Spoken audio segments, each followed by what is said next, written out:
Yo! What's up? Sa mga kachirpang kamarites, kapon shop ko dyan, mga guys ko dyan. Charot. Kumusta na kayo? Welcome back to our vlog. At kung bago ka pa lang dito sa aking channel na to at hindi ka pa nakasubscribe, mag-subscribe ka na po kasi libre lang po yan.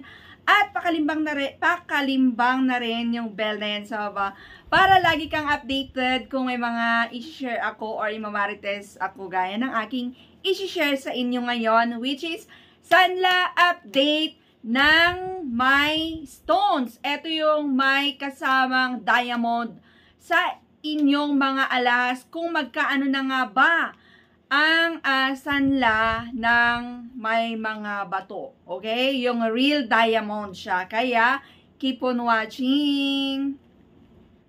Yo! Welcome back to our vlog. So, sanla update tayo kay Palawan Pawn Shop na yung may stones gaya nung aking sinabi kanina kasi baka maraming nag-aabang dyan and nagtatanong or nagtataka na bakit hindi ako nag-share or may mga shinare na ako before pero bihira lang kasi pareho lang din yung binibigay kong na appraisal rate ng jewelry na may real diamond siya. Okay, kaya please comment down below, share your experience about sa pagsasanla or kung nakapagsanla ka or may knowledge ka about sa mga may diamonds.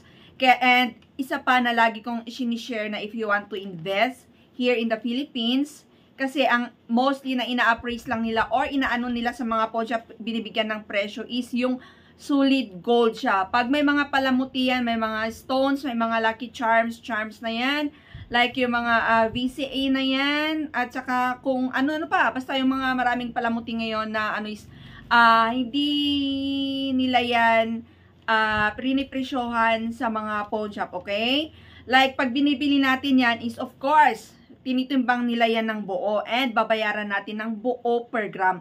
Pero pag yung pawn shop natin yan is, nililes pa nila yan sa weight nung alahas and then mababa pa yung nakukuha natin na sanla or appraisal rate with may mga palamuti, lucky charms na kung ano-ano na yan na nakapalawit sa ating mga alahas. Di po ba?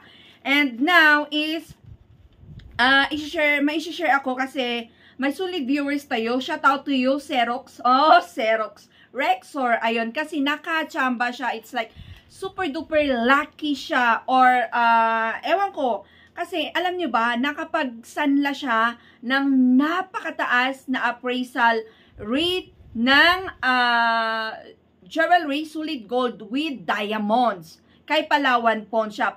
And marami na akong beses na nag-experiment. Ayan, nilibot ko na yung mga branch ng Palawan Pawn Shop dito sa aking place.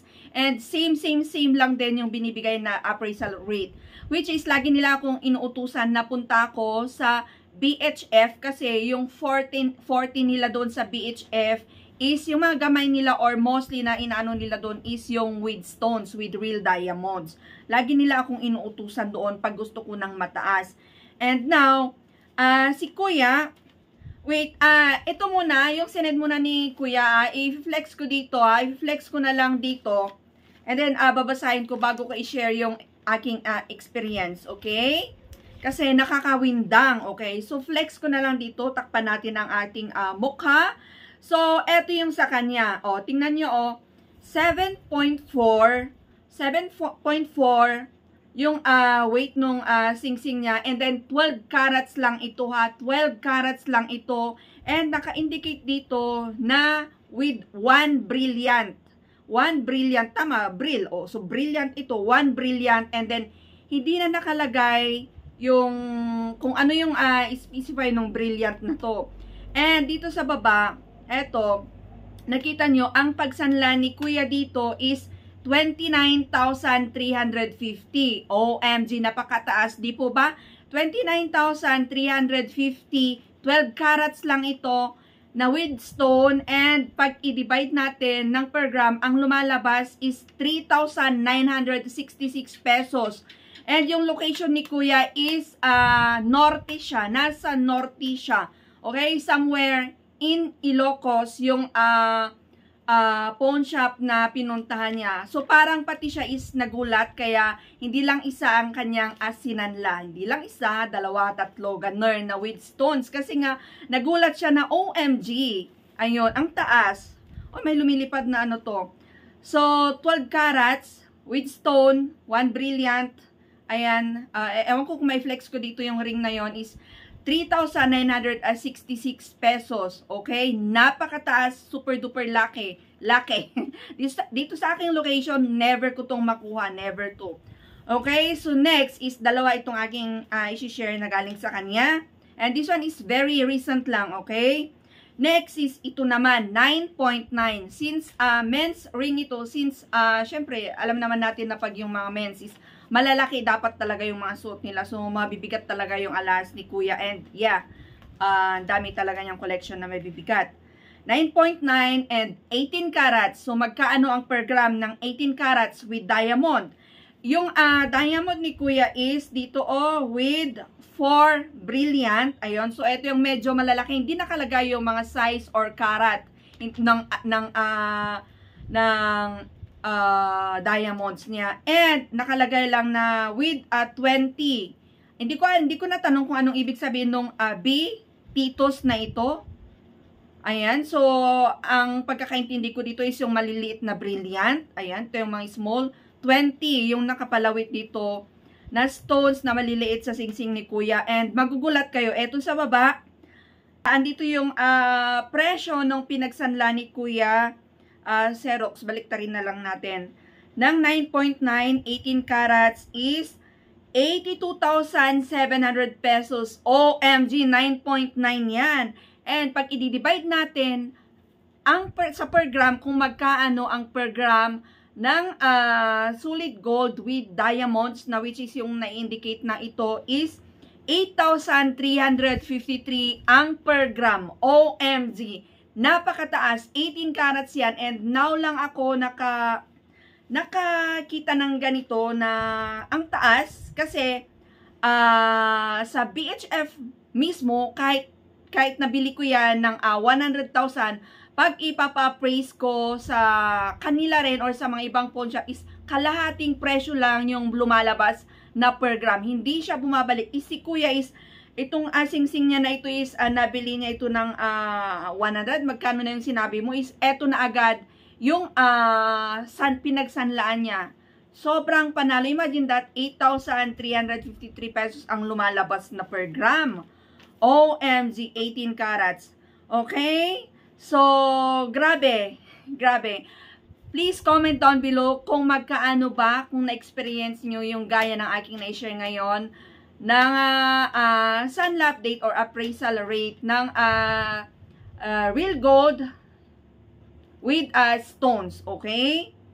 Ayun, and next is, eto naman yung akin, okay? This one is akin. Pero sabi ni Kuya, subukan ko daw pa-appraise or magsanla is yung malalaki. Girl naman tayo, wala akong masyadong ganong kabibigat. Okay, so eto yung aking dinala. So this one is very recent. Akin ito, so which is, i-flex ko na lang dito, okay, and then babasahin ko siya. Yung akin naman is, ano ito? Okay, eto naman is 2.6 siya. 2.6 siya, and then 14 carats. 14 carats, and same lang din, yung naka-indicate dito, ayan siya, dito sa may baba, na with 7. Same lang din talaga kay bilang naman. Bilang with 7 small brilliant siguro. Basta B dito sa ring approximate 2.6 and then 14 carats. And andito sa baba, ayan. So andito sa baba kung magkaano ang pinagsanlan ko nitong aking 14 carats na ito with real diamond siya. Ayan, so 7,000 lang siya. I-divide natin kung magkaano ang per gram, 2,692 lang. O, di ba? Laging ganito yung binibigay ko sa inyo na appraisal rate ng mga alahas ko na with diamonds, okay? Kahit mataas pa yung clarity, yung mga ang daming ano ng mga alahas is kahit mataas pa, is same lang din yung binibigay talaga. Ayan, so 2,692 lang yung 14 carats ko. Samantalang si kuya na 14 carats, and then one brilliant na ano is ang taas, 3,966. Ayun, and same lang din, di naman nakalagay kung anong karat nung diamond, and yun. So, sabi na lang ni, yung na-flex ko kanina, yung may-ari, sabi niya is, yung staff ni Palawan na yun is, ano siya, magaling siya mag-appraise or nakaano siya talaga sa mga diamonds. Siguro 40 niya or very expert siya mag-appraise sa mga diamonds. Okay? So, congrats naman. Sana mapadpad yung staff na yan dito. Kasi usually nga dito sa aking location is, wala lang, ginaganon lang sa may ilaw, sa may blue light, yung diamond, pag ano is, yun lang. Ayun. So, yeah. 14 carats ko is 2,692. Ayun. So, parang presyo lang ito ng 14 carats talaga yan. It's like binawasan pa yung weight nung solid gold. Ayun. Ewan ko kung bakit ganito lang yung binigay. Yeah, parang it's like presyo lang ng 14 carats talaga. Kasi magkano ang 18 carats ngayon, di po ba? Pag solid gold is 3,300 pesos. Itong 14 na ito ay 2,692. So it's very sad. Ayan, sana all makapagsanla. Sana all ganyan dito, kuya. Ay, naku, ilalabas natin ang diamonds. At saka, may ubo pa talaga ako. Tsaka, more on diamonds na ako. Kung ganyan dito. Wala eh. Many times na marami na akong nasayang na, na diamonds, na with stones talaga, is hindi ko nakukuha or kahit matagal na sa akin. Meron pa akong nakatago talaga na matagal na nabili ko ng pagkamahal-mahal kasi with diamonds talaga yun. Is hanggang ngayon hindi pa rin lumalabas yung pinambili ko doon. Ayun. Kahit sa pawn shop ko dalhin, same lang din. Ayun. So, feel free to comment down below again kung may naka-experience gaya ng aking na-share na ayun. Very legit yun ha. Legit talaga yun ha. May resibo tayo. Ayan, so, nakakawindang, pag ganun ang diamonds dito sa atin. Oh my God, 8,000 plus per gram with Kaya, yeah, maybe, hindi ko na alam.